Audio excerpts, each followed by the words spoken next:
اعوذ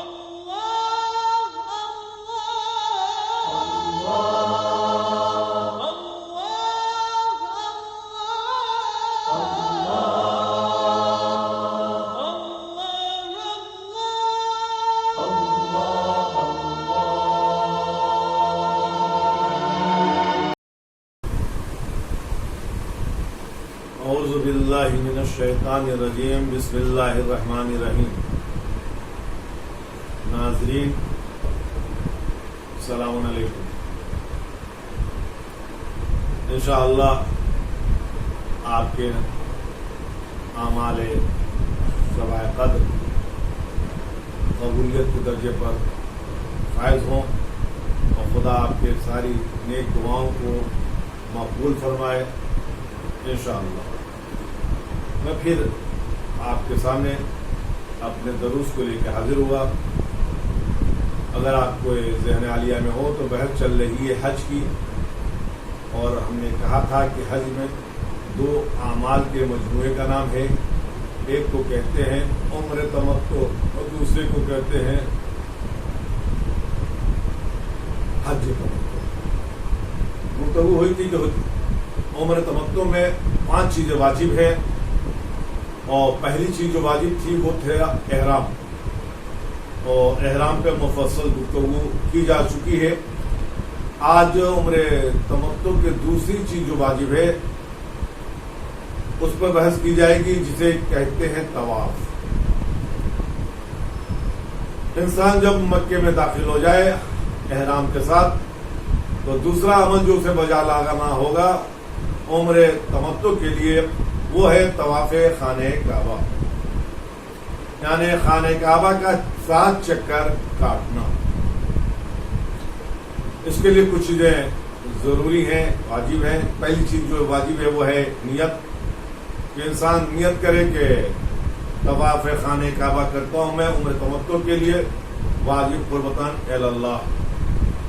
دوسری چیز جو ضروری ہے وہ یہ ہے کہ وہ حدث اکبر یا حدث اصغر سے پاک ہو، یعنی اگر اس پر غسل واجب تھا تو وہ غسل کر چکا ہو، اور نہیں تو وضو ہو. اس کا بدن اور احرام کا کپڑا جو ہے نجاست سے پاک ہو، یعنی کوئی نجاست اس سے لگی ہوئی نہ ہو. طواف کرنے والا ختنہ شدہ ہو، یعنی اس کا ختنہ ہوا ہو. اگر وہ ختنہ شدہ نہیں ہے تو اس کا طواف باطل ہے.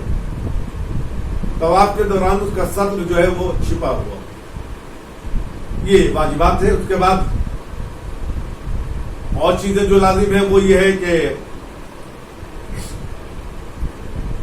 طواف کی ابتدا جو ہے حجر اسود سے ہو، یعنی حجر اسود سے طواف کی ابتدا ہو. پہلے حجر اسود پہ ہی طواف کی انتہا ہو. تیسرا کہ طواف کے وقت خانہ کعبہ طواف کرنے والے کے بائیں سمت ہو. چوتھا حجر اسماعیل یا حجر اسماعیل جو ہے طواف کے اندر ہو، یعنی اس کے باہر سے طواف کیا جائے. دیوار کعبہ اور سازوان جو ہے اس سے الگ ہٹ کے چکر جو ہے وہ 7 ہو، نہ اس سے کم ہو نہ اس سے زیادہ ہو. اگر کم اور زیادہ ہوگا تو اس کا طواف باطل ہے. 8ویں جو ہے کہ وہ لگاتار، ایسا نہ ہو کہ چکر کاٹ کے پھر بٹ جائے پھر دوسرا چکر، نہیں، لگاتار حجر اسود سے شروع ہو پھر وہاں ختم ہو، پھر شروع ہو پھر ختم ہو. 8 جو ہے کہ وہ اپنے اختیار سے ہو چکر، ایسا نہ ہو کوئی دھکا دے اور اس سے آپ آگے بڑھ جائے. اور جتنی دور آپ اپنے اختیار سے آگے نہیں بڑھے اتنا پھر پیچھے آنا ہوگا، اور وہاں سے پھر اپنے دور کو ادامہ دینا ہوگا. اور طواف خانہ کعبہ اور مقام ابراہیم کے درمیان.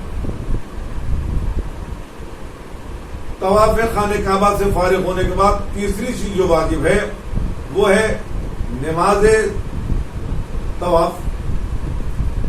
یہ 2 رکعت ہے جو مثل نماز صبح پڑھی جائے گی، جس میں یہ نیت کیا جائے گا کہ میں نماز طواف خانہ کعبہ کرتا ہوں میں عمر تمتع میں واجب قربتاً اللہ. یہ 2 رکعت نماز صبح کی طرح پڑھی جائے، اور یہاں انسان کو اختیار ہے کہ وہ بلند آواز سے پڑھے یا آہستہ آواز سے پڑھے، اور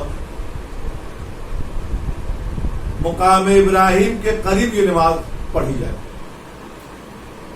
ایسا ہو کہ نماز پڑھنے والے کے سامنے ہی مقام ابراہیم ہو. مقام ابراہیم کے دائیں اور بائیں کھڑے ہو کر نماز نہیں پڑھنا چاہیے، مقام ابراہیم کے سامنے ہو، اور جتنا قریب ہو مقام ابراہیم سے اتنا بہتر ہے. نماز طواف کے بعد چوتھی چیز جو واجب ہے عمر تمتع میں، وہ ہے صفا و مروہ کے درمیان چکر کاٹنا، جسے سعی کہتے ہیں. یہ چکر صفا سے شروع ہوگا اور مروہ پہ جا کے ختم ہوگا، اور یہاں بھی شرط ہے کہ چکر 7 دور ہو، اس سے کم یا اس سے زیادہ نہیں. اگر اس سے کم اور زیادہ ہوتا ہے تو صحیح باطل ہے. اور اس میں بھی نیت کریں گے کہ صحیح کرتا ہوں میں عمر تمتع کے لیے صفا و مروہ کے درمیان واجب قربتاً اللہ. صحیح سے فارغ ہونے کے بعد، جیسا کہ آپ جانتے ہیں، میں نے بیان کیا کہ صحیح کی ابتدا صفا سے ہوگی، اور 7واں دور جو جا کے وہ ختم ہوگا وہ مروہ پہ ختم ہو جائے گا. یعنی صفا سے مروہ 1، مروہ سے صفا 2، پھر صفا سے مروہ 3، پھر مروہ سے صفا 4، پھر صفا سے مروہ 5، مروہ سے صفا 6، اور صفا سے مروہ 7. یعنی مروہ پہ جا کے 7واں دور ختم ہو جائے گا. اور جب 7واں دور ختم ہو جائے تو وہاں پہ تقصیر واجب ہے، جو کہ عمر تمتع کا 5واں رکن ہے. نیت کریں گے کہ تقصیر کرتا ہوں میں عمر تمتع کے لیے واجب قربتاً اللہ، اور اپنے سر کا بال یا داڑھی کا بال یا مونچھ کا بال کاٹیں گے، اور اسی بال کے کاٹنے کو ہم تقصیر کہتے ہیں. یہ 5 ارکان، یہ 5 واجبات جو عمر تمتع میں واجب تھے، اس سے جب انسان فارغ ہو جاتا ہے تو پھر وہ محل ہو جاتا ہے، یعنی وہ احرام سے باہر آ جاتا ہے، اور وہ ساری چیزیں جو اس پہ حرام تھیں وہ اس پہ جائز ہو جاتی ہیں، حلال ہو جاتی ہیں. تو ناظرین، آپ کے ذہن میں آ گیا ہوگا کہ عمر تمتع میں 5 چیزیں واجب ہیں.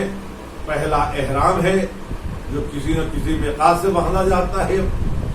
دوسرا طواف ہے، جو خانہ کعبہ کے چکر کاٹے جاتے ہیں 7 دور. تیسرا نماز طواف ہے، جو 2 رکعت پڑھی جاتی ہے مقام ابراہیم پر. چوتھا صحیح ہے، جو صفا و مروہ کے درمیان کی جاتی ہے. اور 5واں تقصیر ہے، جو مقام مروہ پہ کیا جاتا ہے. ناظرین، اگر ہمارے درس کی مناسبت سے آپ کے ذہن میں کوئی سوال ہو تو آپ میرے دیے ہوئے نمبر 9245271195 پر رجوع کر سکتے ہیں. انشاءاللہ آپ کے اعمال بارگاہ الہی میں قبول ہوئے ہوں، اور خدا اپنے رحمتوں کے ساتھ آپ پر نگاہ عنایت کر چکا ہو، اور جو باقی ماندہ ایام ہیں ان میں توفیق الہی ہم سب کے شامل حال ہو کہ ہم ان باقی ماندہ ایام میں اپنے پروردگار کی زیادہ سے زیادہ اطاعت و عبادت کر سکیں انشاءاللہ تعالی. والسلام علیکم ورحمۃ اللہ وبرکاتہ.